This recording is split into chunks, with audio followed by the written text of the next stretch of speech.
యేసుక్రీస్తు యొక్క ప్రశస్తమైన నామంలో, మహోన్నతుని నామంలో మీ అందరికీ నా ప్రత్యేకమైన వందనాలండి. రూతు అనగా అర్థం స్నేహము, సౌందర్యము అని వస్తుంది. అయితే ఒకసారి రూతు గ్రంథము ఈ 4 అధ్యాయాలు ఉంటాయి.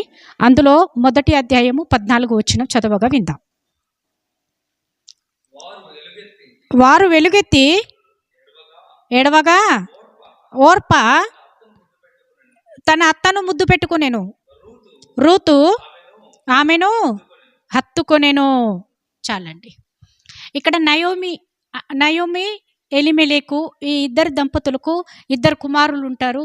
వారిలో 2 కుమారులకు వివాహం అయిన తర్వాత వారు 2 కుమారులు కూడా రూతు యొక్క నయోమి యొక్క 2 కుమారులు కూడా చనిపోతారు. చనిపోయిన తర్వాత 2 కోడళ్ళు ఉంటారు. ఆ 2 కోడల్లో ఓర్ప ఏం చేస్తుందంటే, కుమారులు చనిపోయిన తర్వాత ఓర్ప తన నయోమిని ముద్దు పెట్టుకొని వెళ్ళిపోతుంది. అదే 14వ వచనంలో రూతు ఏం చేస్తుందంటే నయోమిని హత్తుకుంటుంది.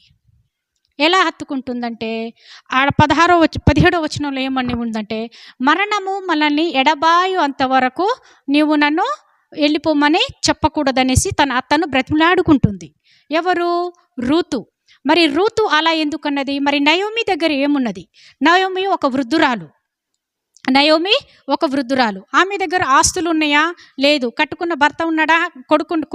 నయోమి యొక్క కుమారుడు ఉన్నాడా? లేడు.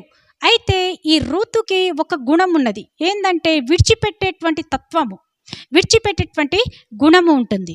అయితే ఈ రూతు విడిచిపెట్టేటువంటి గుణము అంటే తను చెడుని విసర్జించేసింది. అంటే ఈ లోకాన్ని విడిచిపెట్టింది. ఈ లోకాన్ని విడిచిపెట్టి ఓర్ప ఏం చేసింది? ముద్దు పెట్టేసి లోకంలో కలిసిపోతుంది. ఆమె గురించి లేఖనంలో ఎక్కడ రాయబడినట్టు కూడా లేదు.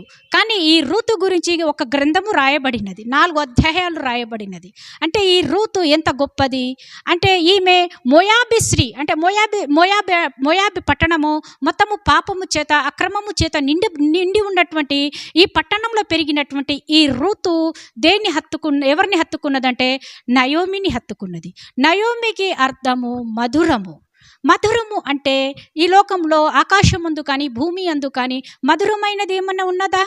ఉన్నది. అది ఏంటంటే యేసు ప్రభు యొక్క వాక్యము. ఎందుకంటే వాక్యమే దేవుడే వాక్యమై ఉన్నాడు కాబట్టి యేసు ప్రభు యొక్క వాక్యము. అంతకు మించినటువంటి మధురము ఈ లోకంలో ఏది లేదు. మరి మనము మన జీవితంలో ఈ లోకాన్ని హత్తుకొని ఉన్నామా?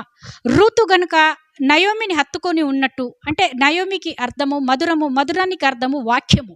మనము వాక్యాన్ని హత్తుకొని ఉంటున్నామా? అయితే రూతు తన నయోమితో ఏమని చెప్తుందంటే, మరణము మనకు ఎడబాయు అంతవరకు నువ్వు నన్ను విడిచిపెట్టి వెళ్ళిపోమని చెప్పకూడదు. చాలామంది ఏం చేస్తారంటే, కొద్ది రోజులు దేవుని నమ్ముకొని, కొద్ది రోజులు దేవునిలో ఉండి, కొద్ది రోజులు దేవుని సన్నిధాన్ని అనుభవించి, తర్వాత వారి క్రియలు సరిగా లేక వారు దేవుని యొక్క వాక్యమును ఎక్కువ శాతం హత్తుకొని ఉండలేక ఈ లోకాన్ని హత్తుకొని దేవుని విడిచిపెట్టి ఈ లోకంలో కలిసిపోయిన వారు లేకపోలేరు. మరి ఎవరైతే దేవుని హత్తుకొని, దేవుని రూతు వలె ఎవరైతే ఈ వాక్యాన్ని హత్తుకొని, ఎవరైతే దేవునికి లోబడి, ఎవరైతే గొప్పగా దేవుని యందు భయభక్తులు కలిగి జీవిస్తారో వారు మాత్రమే రూతు వలె వర్ధిల్లుతారు. రూతు ఎలా వర్ధిల్లుతుందంటే, ఆమె బోయాజు రాజుతో వివాహం అయిన తర్వాత ఆ రాజ్యానికి ఆమె రాణిగైనది. చూడండి, బోయాజు రాజు యొక్క పొలములో ఆమె ఒక పరిగేరడానికి వెళ్ళినటువంటి స్త్రీ ఆ రాజు యొక్క కోటకి రాణిని చేశాడు దేవుడు.